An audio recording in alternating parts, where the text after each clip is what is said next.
Shalom Bapak Ibu Saudara yang dikasihi oleh Tuhan, baik di tempat ini maupun yang menyaksikan siaran langsung di rumah. Saya ucapkan selamat beribadah kepada Tuhan kita. Firman-Nya berkata, 2 atau 3 orang berkumpul di dalam namaku, Aku hadir di tengah-tengah mereka untuk melawat kita semua. Dan pada saat pagi hari ini, saya ajak kita semua untuk menyiapkan hati kita yang terbaik, untuk menyiapkan waktu kita yang terbaik, untuk menyiapkan pujian, penyembahan kita yang terbaik bagi Tuhan kita. Mari jemaat Tuhan, kita arahkan seluruh pikiran kita, hati kita, mata kita tertuju kepada Dia, Allah yang hidup, Allah yang kudus.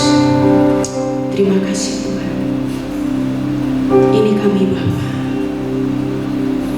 Kami datang kepadamu Tuhan. Kami bawa korban syukur kami di hadapan-Mu. Biarlah puji-pujian kami Tuhan Yesus sampai ke tempat-Mu yang kudus dan menyukakan hati Bapa di surga. Terima kasih Bapa. Terima kasih Tuhan.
tiada janji seperti yang ada padamu. Kami bangga Tuhan memiliki Engkau, Allah yang begitu mengasihi kami, Allah yang senantiasa menyertai langkah hidup kami. Kami tidak pernah takut apapun Bapa, karena penyertaan Tuhan begitu sempurna dalam hidup kami. Terima kasih Tuhan, terima kasih Bapa. Kami mau lebih lagi Tuhan untuk memuji Engkau. Dan biarlah Tuhan, puji-pujian kami ini boleh menjadi media untuk kami bertemu dengan Engkau Tuhan, mengalami Engkau secara pribadi. Terima kasih Bapa. Di dalam nama Tuhan Yesus Kristus kami berdoa mengucap syukur. Haleluya. Yang siap memuji Tuhan katakan bersama-sama amin. Sekali lagi saya sapa saudara, shalom. Haleluya. Tuhan kita adalah Tuhan yang dahsyat. Tuhan kita adalah Tuhan yang ajaib. Tuhan kita adalah Tuhan yang heran. Dan kita tidak perlu takut dengan apapun ya saudara. Sekalipun kita melewati lembah kegelapan, Tuhan ada di sana menyertai langkah hidup kita. Saya tahu kita semua di sini memiliki beban masalah yang berbeda-beda. Tetapi satu, kita mau pegang janji Tuhan, bahwa tidak ada sesuatu yang tidak dapat Tuhan lakukan. Dia sanggup membereskan semuanya untuk kita semua. Haleluya. Dia Allah yang berkuasa. Mari kita bangkit berdiri. Kita angkat pujian bagi Tuhan kita.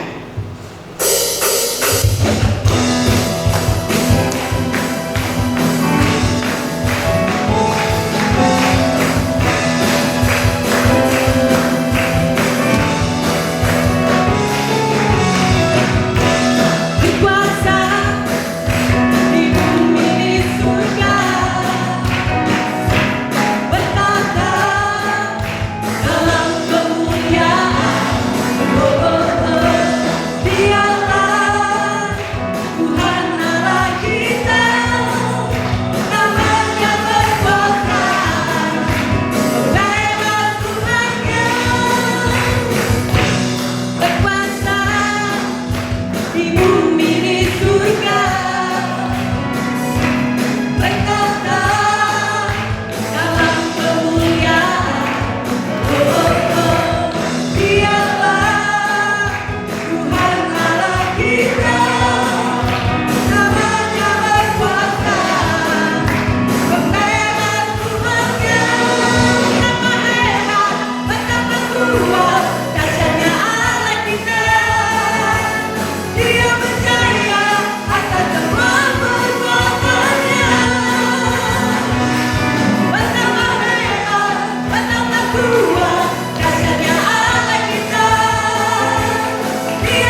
Engkaulah Juru Selamat kami, Bapa.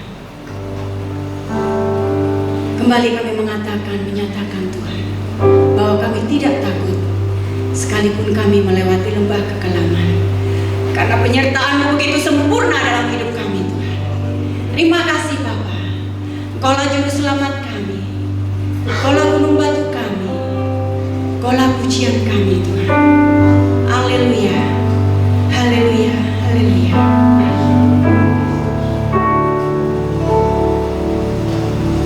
Walau ku harus berjalan dalam lembah kekelaman, perlindungan-Mu, oh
kasih Bapa atas kehidupan kami. Roh Kudus, Engkau terus ambil alih hati, pikiran, perasaan kami, sehingga kami tetap berpegang teguh iman kepada Yesus, Juru Selamat kami. Apapun yang kami katakan, apapun yang kami perbuat, kiranya itu memuliakan Tuhan.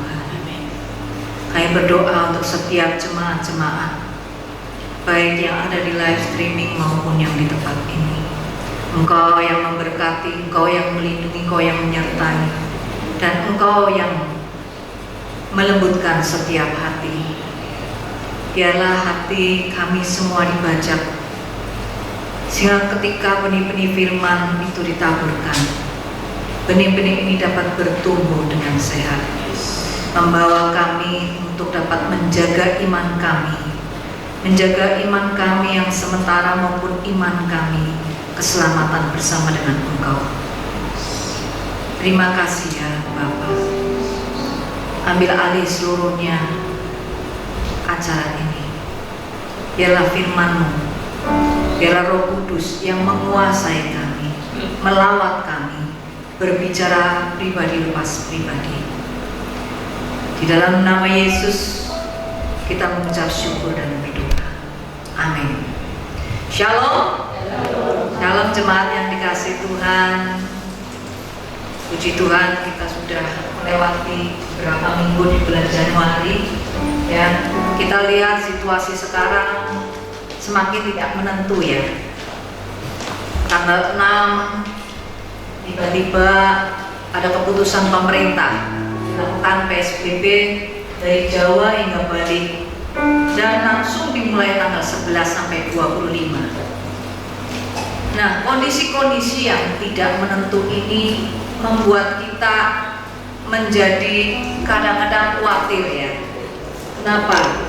Karena kondisi PSBB ini membuat harga-harga barang terpengaruh, kemudian pendapatan kita juga terpengaruh. Pemerintah menetapkan work from home yang dulunya 50%, sekarang hanya 25% yang bekerja. Ini jelas tidak efektif dan tidak produktif ya. Kemudian kondisi-kondisi sekarang, peraturan-peraturan pemerintah, kebijakan-kebijakan seperti biaya masuk barang-barang impor dari luar itu naik banyak. Akhirnya barang banyak yang tidak ada ya, barang tidak ada, harga juga naik. Efeknya kembali kepada kita semua. Belum sekarang kejadian banyak sekali kabar-kabar di sekeliling kita, yaitu oh orang ini meninggal, ini meninggal, ini meninggal. Kemarin saya barusan ngobrol dengan mama saya, dia pun bicara kepada saya begini, aduh teman-temanku satu persatu meninggal, aku rasanya tuh gimana ya. Jadi mama juga merasa mengalami kayak ketakutan juga, kok ini meninggal, teman ini meninggal, karena mama saya memang sudah umur 83 tahun ya. Nah, kadang-kadang ini membuat iman kita tuh sering goyah, iman kita tuh menjadi jatuh, kita jadi lemah, kita jadi lebih tinggi khawatir, dikuasai kekhawatiran dan ketakutan. Nah, maka dari itu kita mau belajar hari ini bagaimana kita menjaga iman kita.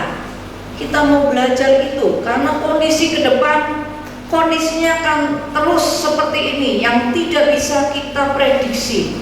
Ya, kayak kemarin, minggu kemarin barusan diumumkan lagi tanggal 21 diumumkan PSBB dilanjutkan kembali sampai tanggal 8 Februari. Ya. Nah, mari kita belajar bagaimana sih supaya kita bisa terus menjaga iman kita. Ya, kita perlu mengerti dulu apa itu iman. Iman itu ada dua, yaitu iman yang sementara dan iman kekekalan. Iman sementara itu adalah bila kita menginginkan sesuatu. Misalnya kita menginginkan hari tahun ini ya akan menikah. Ya. atau tahun ini akan mendapatkan pasangan jodoh dari Tuhan. Kemudian ada yang mungkin berharap untuk tahun ini, ya, saya punya rumah. Banyak iman sementara yang ada dalam diri kita. Itu pun kadang-kadang Tuhan yang taruh dalam hati kita. Seperti saya beriman pokoknya tahun ini lunas hutang-hutang semua. Ya, wah, amin, berarti senasib nih. Ya, jadi kita tuh punya iman sementara yang Tuhan taruh dalam hati kita. Nah, bagaimana ketika iman sementara ini kita belum tercapai, belum kelihatan, ya, bagaimana kita menjaganya? Kemudian ada iman keselamatan, yaitu kita beriman untuk mencapai hidup kekal beserta Bapa di surga. Ya, nah, tetapi iman sementara yang belum tercapai, berulang-ulang belum tercapai ini dapat menggoyahkan iman kekekalan kita. Kita bisa meragukan Tuhan. Mana Tuhan? Kok doaku gak dijawab? Mana adanya Tuhan? Mana kuasamu yang kau nyatakan? Mana janji-janjimu? Tahun ini aku pengen punya anak, tapi engkau belum jawab juga. Ini bisa membuat kita goyah sama Tuhan. Maka kita mau belajar bagaimana kita terus menjaga iman kita, ya. Menurut Ibrani pasal 11 ayat 1, iman adalah dasar dari segala sesuatu yang kita harapkan dan bukti dari segala sesuatu yang tidak kita lihat. Kita baca di firman Allah yang hidup, ya. Di firman Allah yang hidup dalam Ibrani 11 ayat 1. Apakah iman itu? Iman ialah keyakinan bahwa apa yang kita inginkan akan terlaksana. Iman ialah kepastian bahwa yang kita harapkan sudah menantikan kita, walaupun hal itu belum dapat kita lihat sekarang. Jadi kita sudah yakin. Iman adalah kita yakin bahwa itu pasti jadi, itu pasti terjadi. Itu iman, ya. Meskipun kita belum lihat apapun, kita belum lihat tanda-tandanya, tapi kita yakin sekali. Oh, tahun ini selesai. Oh, tahun ini lunas. Itu iman, ya. Nah, ini bicara tentang iman sementara. Nah, untuk belajar iman sementara ini kita bisa belajar dari tokoh Alkitab. Kita akan belajar dari satu tokoh Alkitab yang sangat luar biasa, yaitu Abraham. Mengapa? Karena Abraham disebut sebagai bapa orang beriman. Apa sebenarnya yang diinginkan oleh Abraham? Abraham itu menginginkan, merindukan mempunyai keturunan dari darah dagingnya sendiri. Itu kerinduannya Abraham, ya. Dan kita tahu bahwa itu tercapai pada waktu Abraham 100 tahun. Penantian yang sangat panjang, 100 tahun baru tercapai. Ya, kita jadi mau belajar bagaimana sih Abraham menjaga imannya. Meskipun dalam perjalanannya sebenarnya Abraham itu jatuh bangun juga, kayak kita juga. Kadang lemah, kadang marah. Itulah.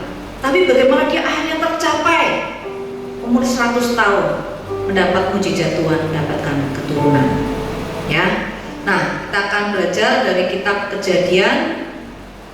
Kita mulai dari Kejadian 15 ayat 1 sampai 6. Kemudian datanglah firman Tuhan kepada Abram dalam suatu penglihatan.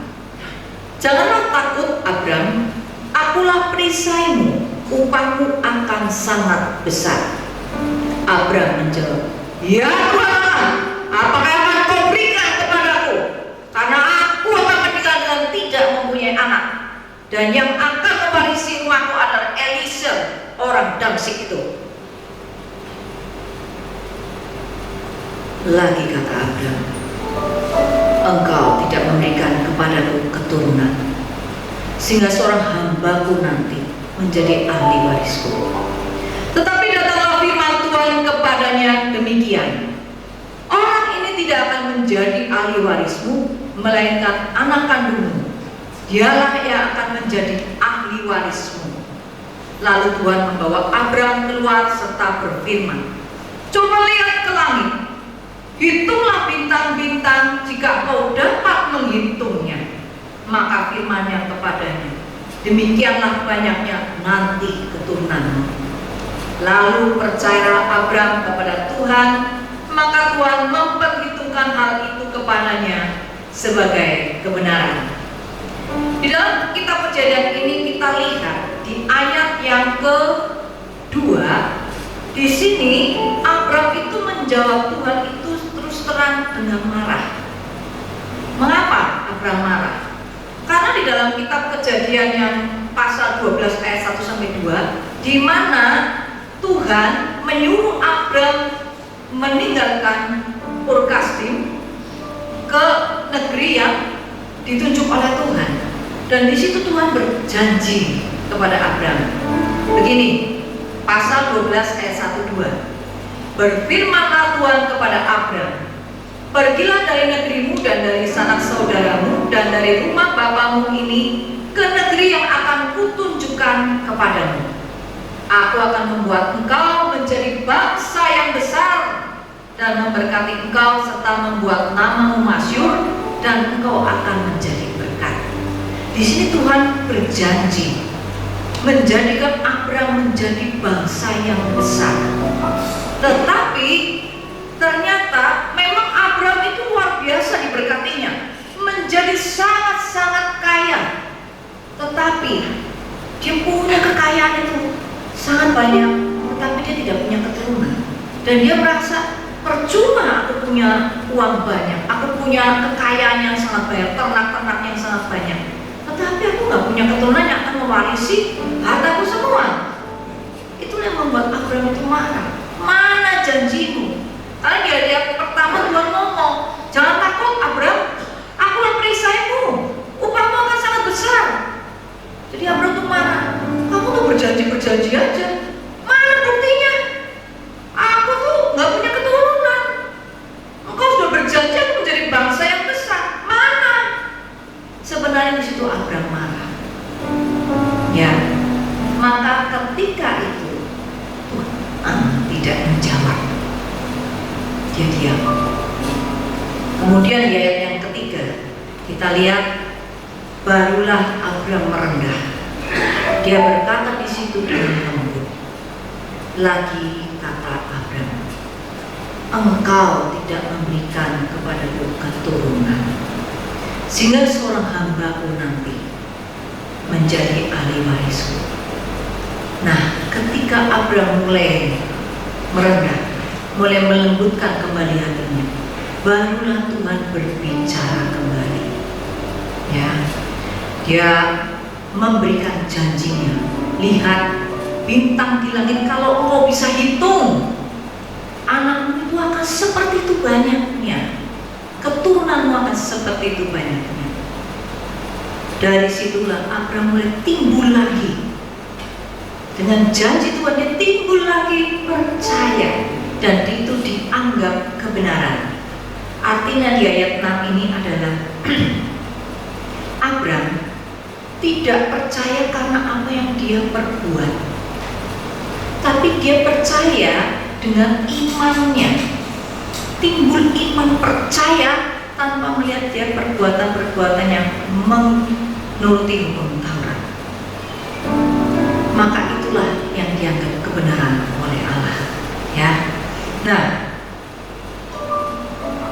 dari kejadian ini kita pelajari, ya. Kemudian di Kejadian 15 ayat 7 kita baca sebentar. Kejadian 15 ayat 7 lagi firman Tuhan kepadanya, akulah Tuhan yang membawa engkau keluar dari Ur Kasdim untuk memberikan negeri ini kepadamu menjadi milikmu. Kata Abraham, ya Tuhan Allah, dari manakah aku tahu bahwa aku akan memilikinya? Firman Tuhan kepadanya, ambillah bagiku seekor lembu betina berumur 3 tahun, seekor kambing betina berumur 3 tahun, seekor domba jantan berumur 3 tahun, seekor burung tekuku dan seekor anak burung merpati. Diambilnya semuanya itu bagi Tuhan, dipotong 2, lalu diletakkannya bagian-bagian yang satu di samping yang lain, tetapi burung-burung itu tidak dipotong 2, dan seterusnya. Jadi ketika iman Abraham lemah pun, dia tetap melakukan membangun mezbah, dia tetap berpegang kepada Tuhan. Maka poin pertama ketika kita untuk menjaga iman kita, ketika kita lemah, kita terus berpegang kepada Tuhan. Jangan pernah lepaskan, jangan pernah tinggalkan Tuhan, terus pegang. Ya, saya pun pernah mengalami hal yang sama. Ketika saya dulu berdoa dan tidak dijawab Tuhan, saya pun sempat marah. Mana Tuhan? Buktikan kalau kamu Tuhan. Tetapi saya tetap, meskipun saya lemah, saya jengkel, saya marah, saya tetap datang beribadah. Waktu itu saya tetap datang ke persekutuan doa. Nah, ketika dalam persekutuan doa itulah Tuhan memberikan jawaban. Dari apa yang dikatakan Tuhan itu menimbulkan iman saya kembali. Di sini Abraham pun mengalami hal yang sama. Ketika dia lemah imannya, dia tidak meninggalkan ibadah, dia tidak meninggalkan pertemuannya dengan Tuhan. Dia terus tetap bangun mezbah untuk Tuhan. Sehingga janji-janji Tuhan itu menimbulkan kembali iman Abraham. Ya. Kemudian yang kedua, bagaimana kita ketika kita lemah iman kita, ketika kita dalam kondisi-kondisi yang tergoda, apakah yang harus kita lakukan? Tetap setia dan taat bodoh-bodoh. Ya. Dalam perjalanannya imannya Abraham pun jatuh dalam keputusan yang salah. Yaitu ketika Abraham menuruti apa kata Sarah untuk mengambil Hagar sebagai istrinya. Dalam Kejadian 16 ayat 2 sampai 4. Kejadian 16 2 sampai 4. Berkatalah Sarai kepada Abram, engkau tahu Tuhan tidak memberi aku melahirkan anak. Karena itu baiklah hampiri hambaku itu, mungkin oleh dialah aku dapat memperoleh seorang anak. Dan Abram mendengarkan perkataan Sarai. Jadi Sarai istri Abram itu mengambil Hagar hambanya orang Mesir itu, yakni ketika Abram telah 10 tahun tinggal di tanah Kanaan, lalu memberikannya kepada Abram suaminya untuk menjadi istrinya. Abram menghampiri Hagar lalu mengandunglah perempuan itu. Ketika Hagar tahu bahwa ia mengandung, maka ia memandang rendah akan nyonyanya itu. Abram waktu meninggalkan Ur Kasdim itu sudah umur 75 tahun. Jadi dia sudah menunggu 10 tahun janji Tuhan. Tetapi janji Tuhan itu belum dikenapi, belum dipenuhi. Nah, ketika ada saran dari Sarai, nih kamu ambil aja nih budakku Hagar. Kadang-kadang logika kita yang jalan. Loh, kalau aku sama Hagar, sama aja dong keturunan dari darahku. Berarti keturunan aku juga dong. Maka dia ikuti apa yang dikatakan oleh Sarai. Ya, dia akhirnya menghampiri dan akhirnya Hagar hamil, mengandung dan melahirkan. Ketika itu terjadi, ketika Ismail lahir, itu Abram berumur 86 tahun.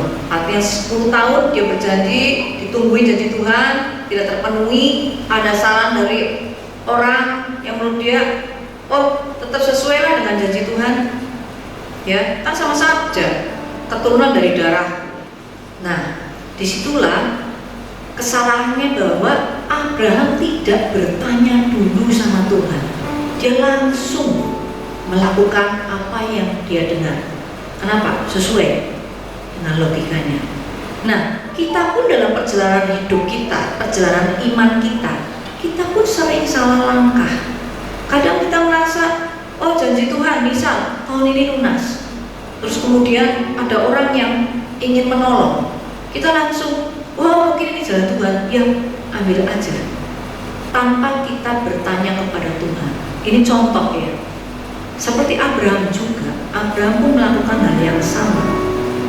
Memang betul, tetap bahwa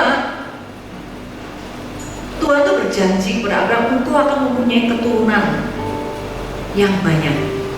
Tetapi karena logika kita yang kita lebih percaya tanpa kita bertanya lagi kepada Tuhan. Nah, apa yang terjadi ketika hal ini terjadi? Abraham waktu itu 86 tahun. Setelah ayat 16 ke ayat 17 itu tidak diceritakan apapun, karena pasal 17 langsung menceritakan Abraham itu umur 9 tahun. Ada jeda 13 tahun di mana Allah diam. Allah tidak berkata lagi kepada Abraham. Kita tidak tahu, mungkin apakah ini adalah suatu teguran dari Tuhan ketika Abraham melakukan suatu kesalahan, ataukah memang ini adalah ujian iman Abraham bagaimana menunggu waktunya Tuhan selama 13 tahun, yang selama ini sering Tuhan berbicara, menampakkan, memberikan penglihatan, menguatkan Abraham terus. Selama 10 tahun beberapa kali Tuhan tuh melarang Abraham. Setelah kejadian ini 13 tahun tidak ada lawatan dari Tuhan. Tuhan diam. Ya. Nah, kita juga tidak tahu apakah Tuhan ini menunggu waktunya supaya kemuliaan Tuhan itu lebih lagi. Karena apa? Loh, semakin umur, tahu-tahu punya anak, itu kan hal yang sangat luar biasa. Kita tidak tahu, ya. Tetapi yang terjadi langsung pada pasal yang ke-17, lompat 13 tahun. Di situ tiba-tiba Allah datang lagi kepada Abraham, ya, berbicara lagi kepada Abraham. Nah, kita baca di Kejadian 17 ayat 16 sampai 19. Di sini terlihat sebenarnya Abraham itu sudah menurut saya sih sudah putus asa ya. Sudahlah, keinginan dia untuk dapat keturunan dari Sarah itu dia sudah tidak begitu mempercayainya lagi. Ya, kita lihat di Kejadian 17 ayat 16 sampai 19. Aku akan memberkatinya dan daripadanya juga aku akan memberikan kepadamu seorang anak laki-laki, bahkan aku akan memberkatinya sehingga ia menjadi ibu bangsa-bangsa, raja-raja bangsa-bangsa akan lahir daripadanya. Lalu tertunduklah Abraham dan tertawa serta berkata dalam hatinya, mungkinkah bagi seorang yang berumur 100 tahun dilahirkan seorang anak, dan mungkinkah Sarah yang telah berumur 90 tahun itu melahirkan seorang anak? Dan Abraham berkata kepada Allah, sekiranya Ismail diperkenankan hidup di hadapanmu. Jadi di sini sebenarnya keraguan Abraham terhadap Allah itu sudah ragu terhadap janjinya. Ya, dia berharap bahwa udahlah, lewat Ismail aja lah, sudah. Apa yang kau janjikan terjadilah melalui Ismail. Tetapi di situ Tuhan berkata dan memberikan janjinya kembali, menegaskannya kembali. Tidak, tetapi keturunanmu itu akan turun dari Sarai. Ya. Nah, maka betapa pentingnya kita untuk terus tidak meninggalkan pertemuan ibadah, persekutuan dengan orang-orang yang sama-sama takut Tuhan, komunitas yang orang-orang benar-benar cinta akan Tuhan. Itu akan sangat mempengaruhi kehidupan kita. Ya. Nah, Abraham itu meski meskipun ragu, tetapi ketika janji Tuhan dinyatakan lagi tidak, itu akan dari Sarai, timbul lagi dia imannya. Dia terus, kenapa? Dia taat, dia lakukan seperti apa yang diperintahkan oleh Tuhan. Disitulah di pasal 17 inilah Allah menyuruh Abram, pertama mengganti namanya, kemudian kedua melakukan sunat untuk seluruh laki-laki, ya, maupun keluarganya, sanak saudaranya, maupun budak yang dibelinya, semuanya harus disunat. Itulah perjanjian Allah kepada Abraham, pasal 17, setelah 13 tahun Allah diam. Ya. Nah, di sini akan kita lihat lagi, Abraham itu tetap taat, dia lakukan. Begitu itu terjadi perjanjian dari Allah, dia langsung kumpulkan seluruh keluarga dan lakukan sunat, dan dia mengganti namanya. Yang luar biasa, ini menjadi poin ketiga, menjaga perkataan. Abram mengganti nama menjadi Abraham, itu sesuai perintah Allah. Kenapa? Abram ditambahkan huruf H dari YHWH, ditambahkanlah huruf H di tengah-tengah Abram menjadi Abraham. Artinya adalah bahwa ada Allah dalam kehidupan Abraham. Nah, yang luar biasa dalam bahasa Ibrani, Abraham itu artinya adalah ayah dari banyak orang. Bayangkan, umur 99 tahun, wis kakek-kakek, dia mengganti nama dan ngomong kan, sekarang namaku, panggil aku dengan Abraham. Orang-orang bisa ketawa semua itu. 99 tahun kamu ngomong kamu ayah banyak orang. Dari mana? Anak satu aja kamu berjuang, kok jadi anak banyak orang? Kalau buat saya itu perjuangan loh. Bener, 99 tahun untuk dia memperkenalkan aku, namanya sekarang ayah banyak orang. Tapi itu dilakukan oleh Abraham. Jadi apa perkataan kita itu sangat berpengaruh. Pasal 17, pas umur 99 tahun, Tuhan mulai mempersiapkan untuk mengenapi janjinya. Dia mengganti nama Abraham, dia memberikan covenant, perjanjian berupa sunat. Ya, Tuhan yang mempersiapkan semuanya. Tetapi itulah Abraham, dia taat bodoh-bodoh, tetap taat meskipun belum ada kelihatan loh Sarah itu hamil, belum ada tanda-tandanya, tetapi Abraham lakukan. Bagaimana dengan kita? Bisa nggak kita tuh lakukan seperti perintah Tuhan yang tidak masuk akal? Kalau saya pun terus terang mikir, aduh, malu-maluin banget ya. Ngomong Abraham tuh, bos ngomong ke anak buahnya, sekarang kamu panggil aku itu Abraham. Kepada sanak saudaranya, sekarang kamu panggil aku tuh Abraham, jangan Abram. Dikatakan itu ke semua orang, itu bukan hal yang mudah. Nah, perkataan ini sangat penting. Perkataan itu dapat menghancurkan maupun membangun seseorang. Terutama perkataanmu terhadap dirimu sendiri, itu akan sangat mempengaruhi hidupmu. Apa yang kau katakan, itulah apa yang kau nilai kepada dirimu sendiri. Kau merasa dirimu berguna, itulah yang akan terjadi. Engkau merasa dirimu nggak berguna, itu yang akan terjadi. Kenapa? Ini akan mempengaruhi pikiran kita, akan mempengaruhi perasaan kita, maka akan mempengaruhi tindakan kita. Bagaimana engkau memperkatakan kepada dirimu sendiri, itu sangat-sangat penting. Kemudian perkataan kita kepada orang lain, itu sangat-sangat penting juga.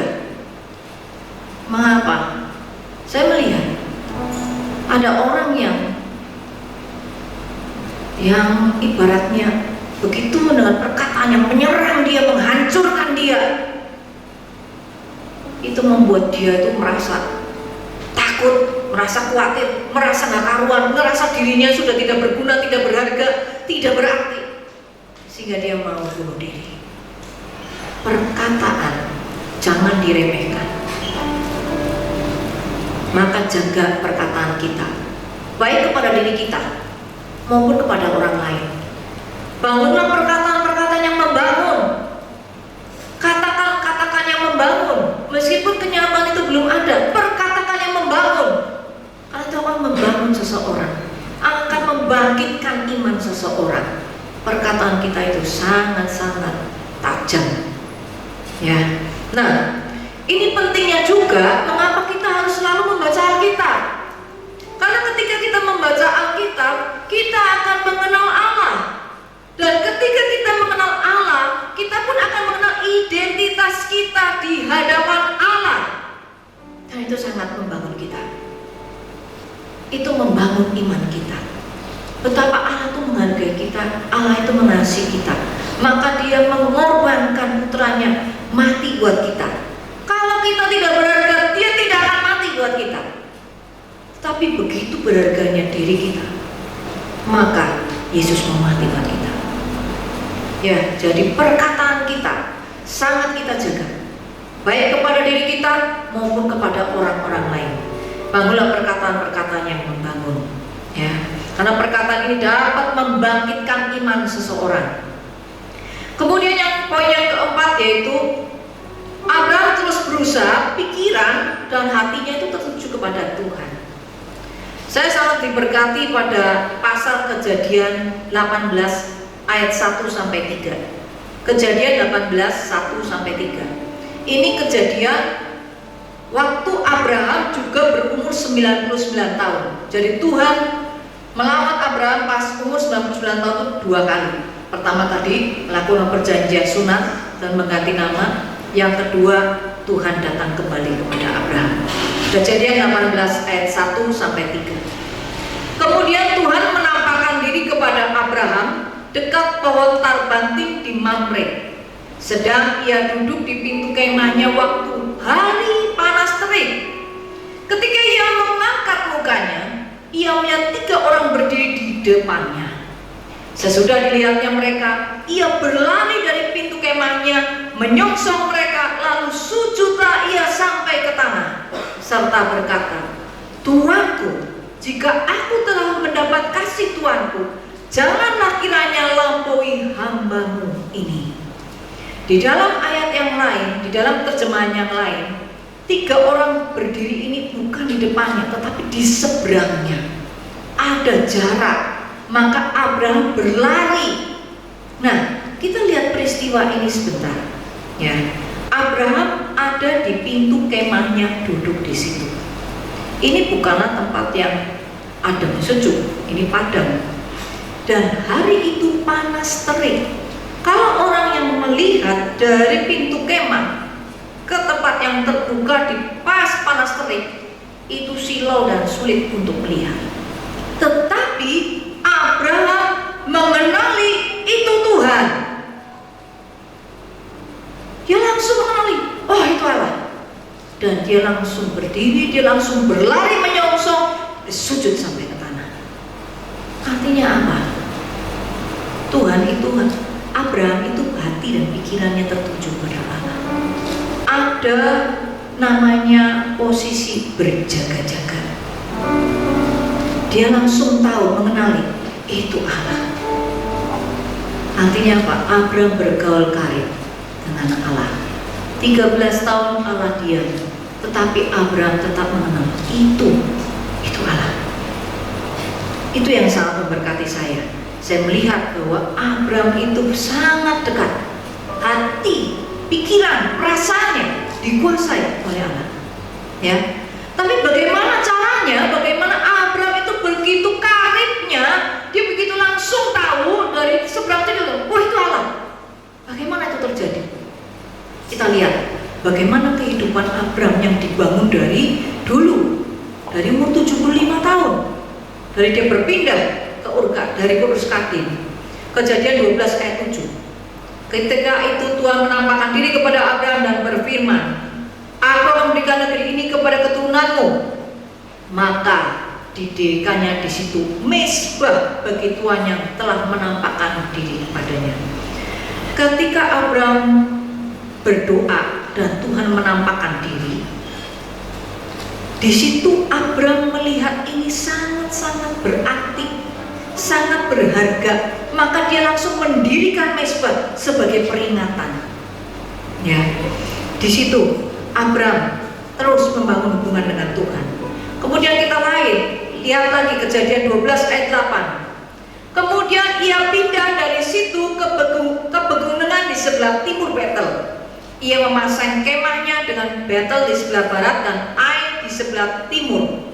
Lalu ia mendirikan di situ mezbah bagi Tuhan dan memanggil nama Tuhan. Kejadian 13 ayat 18. Sesudah itu Abraham meninggalkan kemahnya dan menetap di dekat pohon-pohon tarbantin di Mamre dekat Hebron. Lalu didirikannya mezbah di situ bagi Tuhan. Jadi di dalam perjalanannya, dimanapun Abraham pindah, dia selalu bangun kemah, langsung bangun mezbah. Selalu bangun mezbah. Hatinya, pikirannya, perasaannya dikuasai oleh Allah. Itu yang luar biasa. Dan kita lihat bagaimana membuktikan bahwa hati Abraham itu dikuasai oleh Allah di Kejadian 13 ayat 8 sampai 10. Kejadian 13 8 sampai 10. Maka berkatalah Abraham kepada Lot, "Janganlah kiranya ada perkelahian antara aku dan engkau dan antara para gembalaku dan para gembalamu, sebab ini kerabat. Bukankah seluruh negeri ini terbuka untuk engkau? Baiklah, pisahkan dirimu daripadaku. Jika engkau ke kiri, maka aku ke kanan. Jika engkau ke kanan, maka aku ke kiri." Lalu Lot melayangkan pandangnya dan dilihatnya lah bahwa seluruh lembah Yordan banyak airnya seperti taman Tuhan, seperti tanah Mesir sampai ke Soan.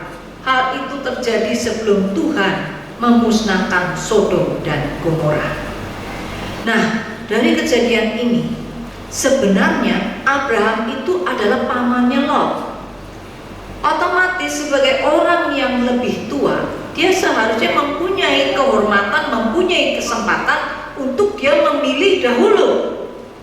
Tetapi Abraham justru yang berkata, "Kamu yang pilih, sisanya aku." Mengapa Abraham bisa melakukan seperti itu? Karena hatinya dan pikirannya tertuju kepada Allah. Dia percaya kepada Allah. Mau dimanapun aku berada, Allah yang memberkati aku. Bukan apa yang dilihat oleh mata jasmani kita, tetapi apa yang Allah janjikan kepada kita. Itu yang perlu kita pegang terus.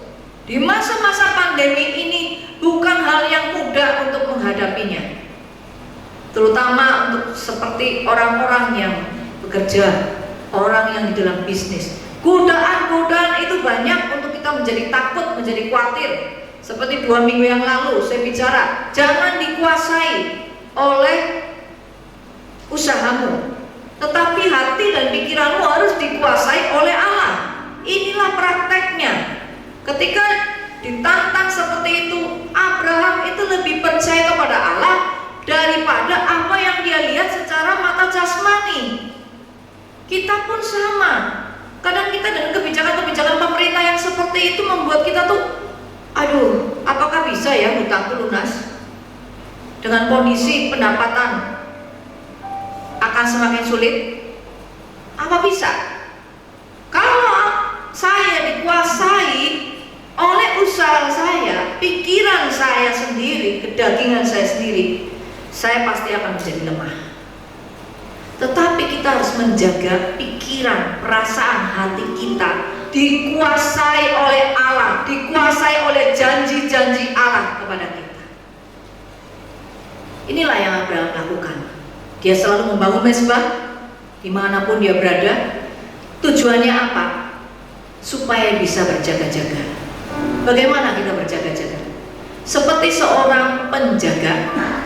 Pada zaman Israel dulu, penjaga itu ada di tembok depan dan dia memegang sangkakala. Sangkakala itu punya arti sendiri-sendiri. Ketika dia bunyikan panjang, punya arti apa? Ketika dia bunyikan tet, itu punya arti apa?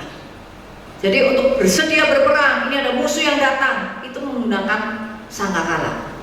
Nah, seorang penjaga, dia akan membuka telinganya, membuka matanya untuk melihat dari jauh kedengaran apa. Adakah orang berlari dari jauh?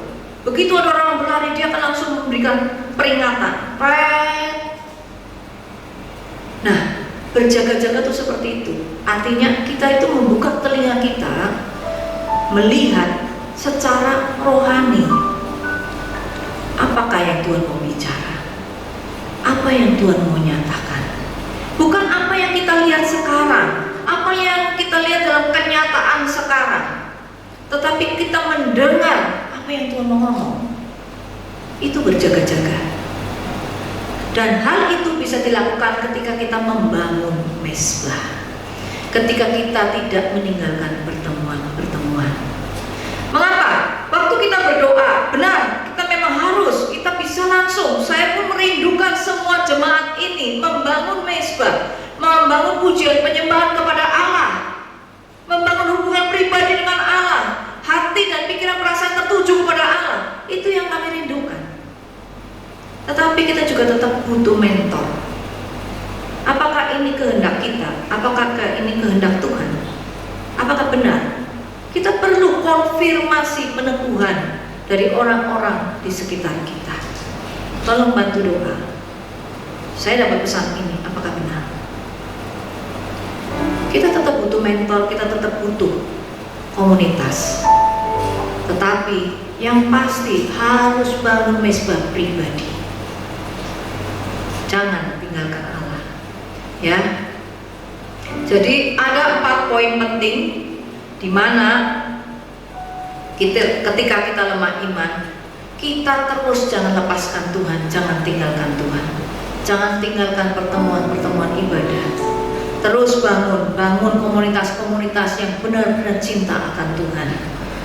Kemudian kedua, ketika imanmu lemah, tetap setia, tetap taat, lakukan perintah Tuhan. Jangan sampai kita kecewa dan justru kita melakukan dosa. Karena kita kecewa terus kita melanggar perintah Tuhan. Karena apa yang kita lakukan kita akan tuai sendiri. Ya, karena saya lihat banyak orang kadang-kadang kecewa, terus dia justru melakukan dosa. Sudahlah, mau Tuhan-Tuhanan. Aku mau ini, mau lakukan apa yang terserah, aku bebas sesuai keinginanku. Jangan lakukan itu. Tetap setia lakukan perintah Tuhan. Kemudian yang ketiga, jaga perkataan kita kepada diri kita, perkataan kita kepada orang-orang lain. Jaga selalu perkataan yang membangun. Setiap ada orang yang mengatakan perkataan yang negatif kepada kita, patahkan dengan firman Tuhan. Deklarasikan firman Tuhan. Karena itu yang akan menumbuhkan iman percayamu. Dan keempat, jaga pikiran, hati, perasaan kita selalu dikuasai oleh Tuhan. Ya, maka terjadilah ketika Abraham meskipun bolak-balik jatuh, tapi Tuhan setia. Dia terus memegang janjinya, dia tetap setia. Ya, maka kita lihat pada Kejadian 21 ayat 1 sampai 5. Ini setelah Tuhan pertama datang memberikan perjanjian, sunat dan mengganti nama. Yang kedua ini tujuannya adalah Allah berbicara kepada Sarah sehingga Sarah timbul imannya. Karena Sarah pun tertawa. Dia tertawa, mana mungkin aku sudah layu, mana mungkin aku berahi kepada suamiku.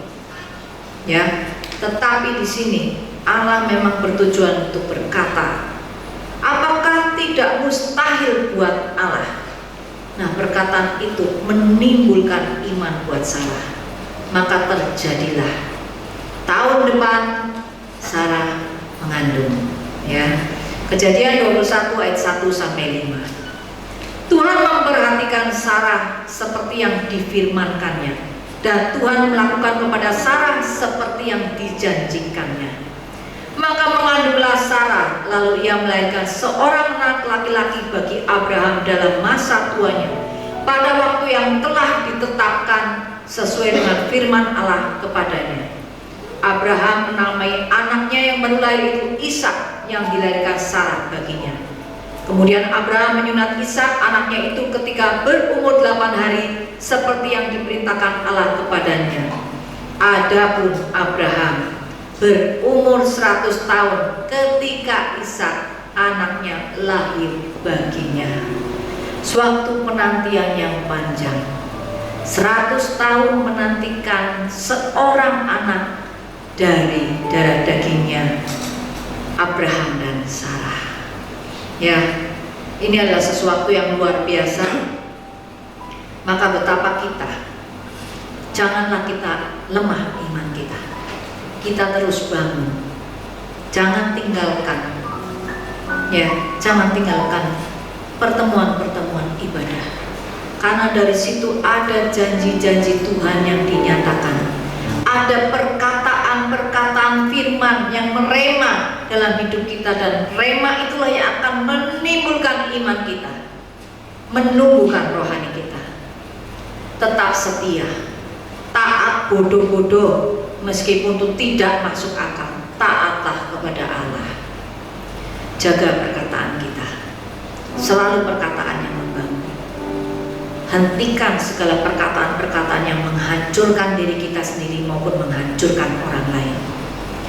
Terus jaga hati, pikiran, perasaan kita dalam setiap langkah tindakan kita.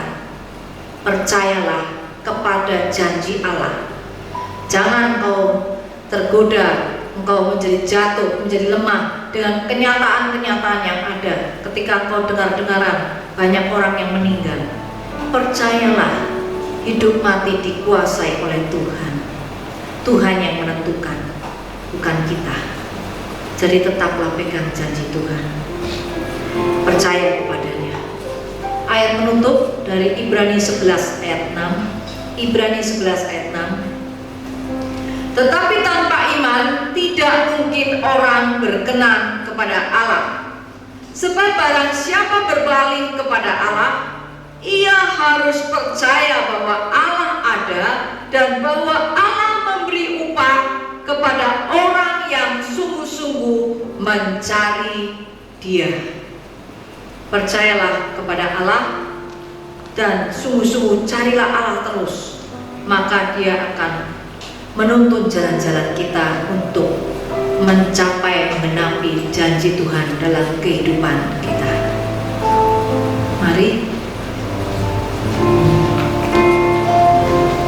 kita bangkit berdiri.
kadang dalam keadaan dan situasi, kadang kami terjebak, kami mengandalkan orang lain.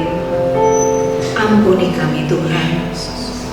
Padahal Engkau sudah berfirman bahwa bila kami mengandalkan kekuatan kami maupun kekuatan orang, kami menjadi orang-orang yang terkutuk. Ampuni kami. Ampuni kami ketika kami kadang-kadang tidak dikuasai oleh firman-Mu. Kami melihat kenyataan, kami lebih mempercayai akan kenyataan yang kami lihat secara mata jasmani, yang kami dengar secara telinga jasmani kami. Ampuni kami Tuhan. Kami mohon ubah kami, biar kami mampu melakukan kebenaran firman ini. Kami mampu untuk menguasai hati kami, pikiran kami, perasaan kami dikuasai oleh Allah. Lebih mempercayai janji-janji-Mu, lebih mempercayai apa yang Kau katakan dari apa yang kami lihat. Bahwa kami Tuhan, untuk kami dapat memperkatakan perkataan-perkataan yang membangun diri kami, membangun diri teman-teman kami, orang-orang yang kami temui, supaya kami dapat membangkitkan iman kami, supaya kami percaya bahwa kami itu adalah orang-orang yang lebih dari pemenang ya Bapa. Seperti janji-Mu, kami lebih dari pemenang. Kami mempercayai itu Tuhan. Biarlah kami terus Tuhan taat dan setia kepada-Mu. Ketika kami lemah iman, ketika kami kecewa, ketika kami marah, tetapi kami tetap tidak mau dikuasai oleh perasaan-perasaan itu, tapi kami tetap memutuskan untuk setia setiap apa yang Kau inginkan. Mampukan kami taat ketika ada perintah-perintah-Mu yang tidak masuk akal buat kami Tuhan.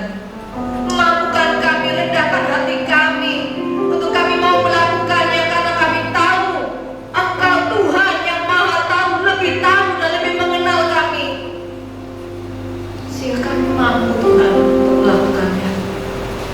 Dan janganlah jauhkan kami, kirimkan orang-orang yang membangun kami Tuhan, singkirkan orang-orang yang menghancurkan kami. Biarlah Engkau pertemukan kami dengan orang-orang yang terus membawa kami selalu dekat dengan Engkau Tuhan.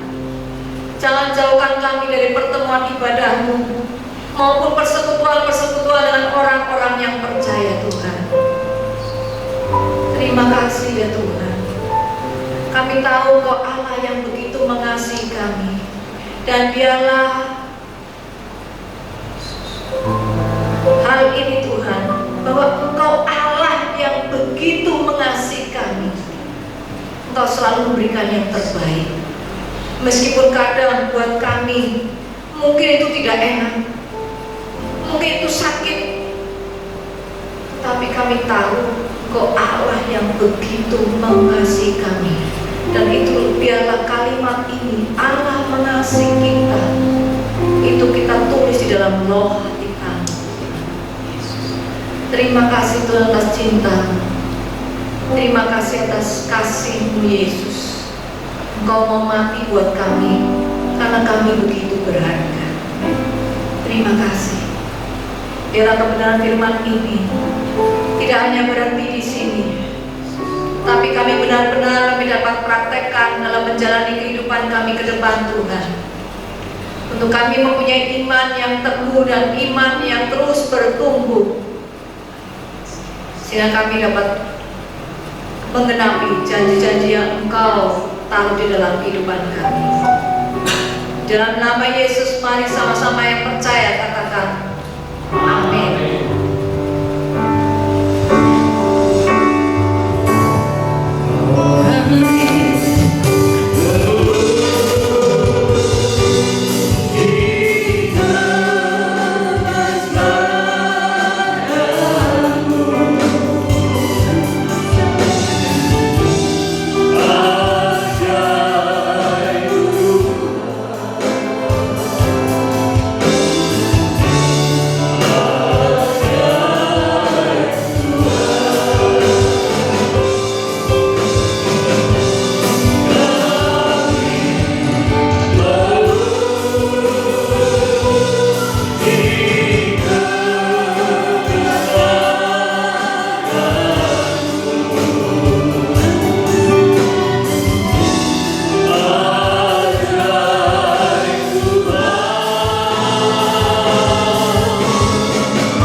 Kami menyatukan hati kami.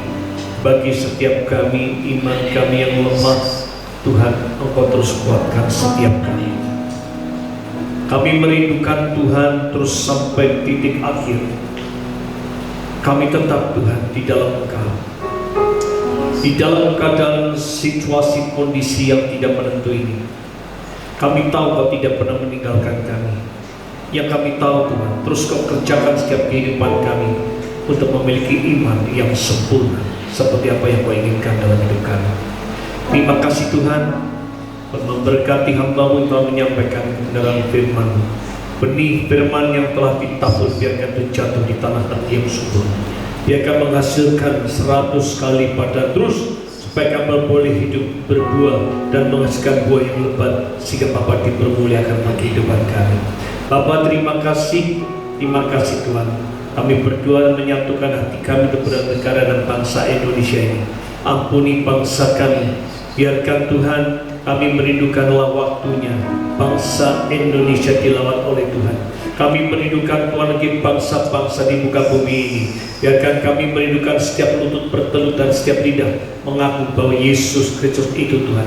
Kami merindukan tidak ada satupun ciptaan untuk binasa, tetapi kami merindukan menanti ketika Engkau datang yang kedua kalinya Tuhan. Kami akan diangkat bersama-sama dengan orang-orang yang kudus, menjadikan satu kami rindu bertemu dengan Engkau di atas awan-awan. Biarkan kami merindukan itu Tuhan, Kau nyatakan atas kami. Jangan sampai kami Tuhan tertinggal. Oleh karenanya Bapa, kami berdoa, ya Roh Kudus, memberkati kota ini, kota Purbalingga, kota Purwokerto dan sekitarnya. Kami berdoa biarkan Tuhan kesejahteraan kota ini dan kesejahteraan kami. Berkat Allah dicurahkan atas kehidupan kami dan segala sesuatunya Tuhan. Kami yakin percaya pertolongan penyertaan Tuhan selalu menyertai kami. Kami berdoa bagi yang sakit, Tuhan, oleh bilur Tuhan Yesus, segala penyakit apapun kami yakin percaya yang sakit telah disembuhkan. Amen. Yang susah dihibur oleh Engkau, dan iman kami yang lemah dikuatkan. Oleh karenanya Tuhan, berkata kasih setiamu Engkau limpahkan atas kehidupan kami, sehingga dalam waktunya Tuhan kami boleh semakin hari semakin mengenalkan Engkau, semakin hari Tuhan kami lebih sungguh-sungguh lagi dan memiliki hati yang sungguh-sungguh murni di hadapan-Mu, sehingga kelak nanti waktunya kami boleh Tuhan berkenan di hati-Mu. Dan sungguh-sungguh Tuhan, ketika Engkau datang yang kedua kalinya dan ketika waktu kami selesai, kami didapati tidak cacat dan tidak celah di hadapan-Mu. Terima kasih Bapa, terima kasih. Pada saat ini jemaat Tuhan, arahkan hatimu dan terimalah berkat yang datang daripada Tuhan. Tuhan memberkati engkau dan melindungi engkau. Tuhan menyinari engkau dengan wajahnya dan memberi engkau kasih karunia. Tuhan menghadapkan wajahnya kepadamu dan memberi engkau damai sejahtera. Biarkan kasih daripada Allah Bapa dalam kasih sayang Tuhan Yesus Kristus dan persekutuan Allah Roh Kudus menyertai engkau pada hari ini sampai selama-lamanya. Di dalam nama Tuhan kami Yesus Kristus kami berdoa dan mengucapkan syukur. Haleluya, haleluya, amin. Hosana bagimu di tempat yang maha tinggi. Hosana bagimu Yesus di tanah mahamu. Memujimu selalu, ku sembahkan namanya. Sungguh Yesus, ku cinta